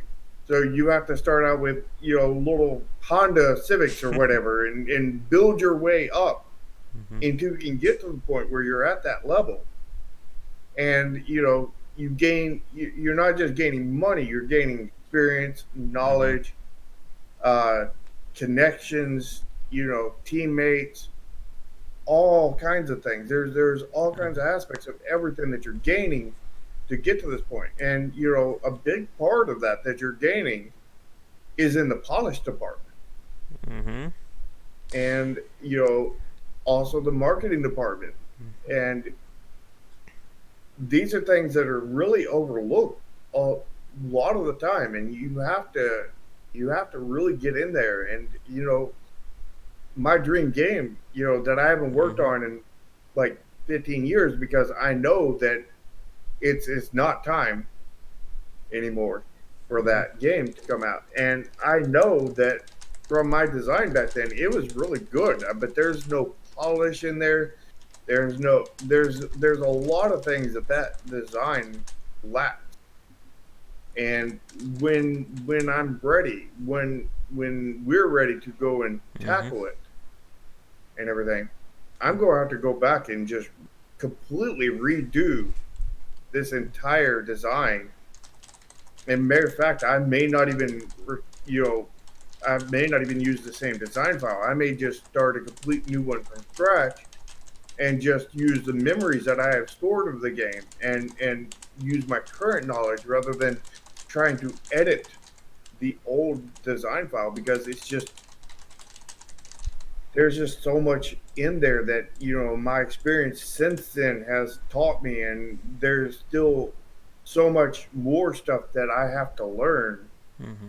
before I can get to the point to make that dream game. And Yeah. after I make that dream game, I don't know what I'm going to do. But the Mm-hmm. fact is it's probably going to take me 20, 30 years to get to the point where I can even make the first one. And then there's like 5+ parts to it. So, Yeah. I may be 100 years old by the time that thing finishes Yeah. if And we could like, ever get to it in the first place.